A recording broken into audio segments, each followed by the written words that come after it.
Welcome to Lecture 2.4, in which we will discuss proteins. This is a picture of some foods that are high in protein, including animal products such as meat and dairy, as well as plant products such as nuts and beans. Because proteins are so important for the daily activities of our cells, it is crucial to get enough in your diet to obtain the building blocks necessary to build all of these different proteins. Our learning objectives for this video are to recognize the general structure of amino acids, recognize that proteins have a diverse set of important functions, understand that the shape of the protein is important for its function, and describe the levels of protein folding and structure. Proteins have a base structure that contains carbon, hydrogen, oxygen, and nitrogen. They have a diverse array of functions, and as we go through the semester, we will be learning about a few of them. For example, there are proteins that are involved in cell structure, the transport of molecules, metabolism, cell division, DNA replication, and gene regulation. This is a model structure of myoglobin, the first protein to have its 3D structure revealed by X-ray crystallography.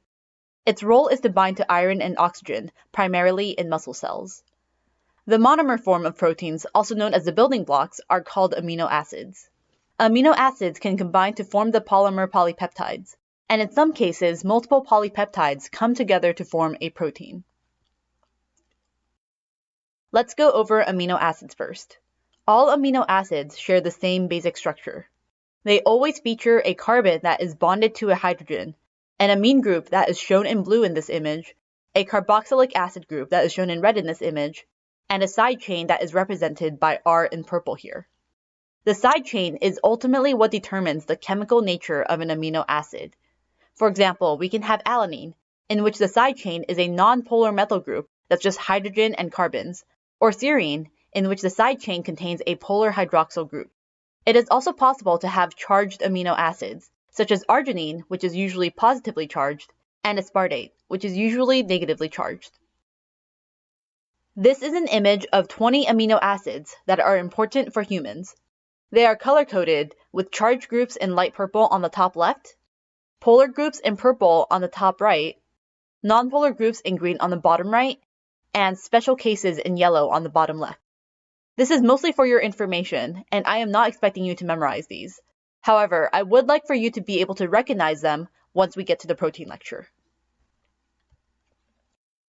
A string of amino acids make up a polypeptide.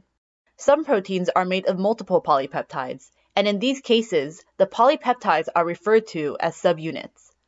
We will learn more in the protein lecture, but the DNA sequence in our genes is what determines the amino acid sequence of a protein.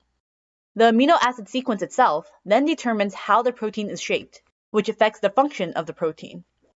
Changes in temperature and pH can cause the protein to denature, which refers to a protein losing its properly folded shape. For example, egg white is composed of water and proteins called albumin. Albumin is a protein that is responsible for several different things, including transporting things around the body. When albumin is folded properly, it is soluble in the water, resulting in a clear, liquid egg white when uncooked. Once exposed to heat, the albumin denatures. The improper shape of albumin then begins to aggregate, creating a solid white cooked egg white. The aggregation of albumin also prevents it from being able to transport things around.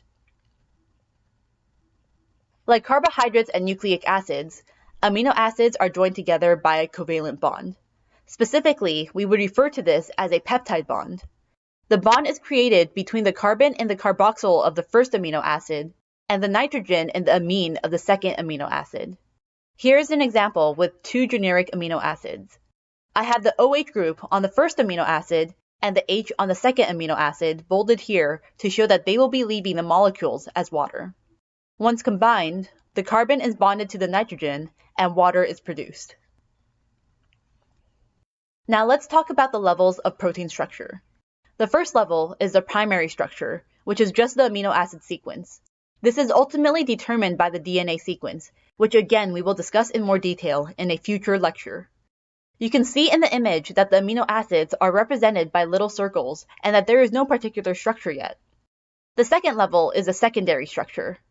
This is when amino acids interact to form structures called alpha helices, which is a helical structure, and beta sheets, which occur when the amino acids fold into strands that form a sheet-like structure.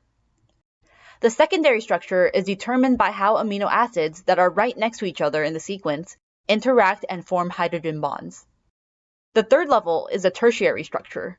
This is determined by interactions between the amino acids in 3D and can involve both hydrogen and covalent bonds. The fourth level is a quaternary structure. There is only a fourth level if there are 2 or more polypeptides or subunits that have to come together to form a fully functional protein. In the image, one polypeptide is light blue, while the other polypeptide is a slightly darker shade. In this video, we learned that proteins are primarily composed of carbon, hydrogen, and nitrogen, and that they have many different functions. The monomers, amino acids, all have a basic structure that is made of an amine, a carboxylic acid, and a side chain. The side chain determines the chemical property of the amino acid. The amino acids are combined to produce polypeptides and proteins, and the sequence determines how the protein folds throughout the different levels. The folding of a protein is critical because if it becomes denatured and loses its shape, it can no longer function. That's it for this video, and thank you for watching.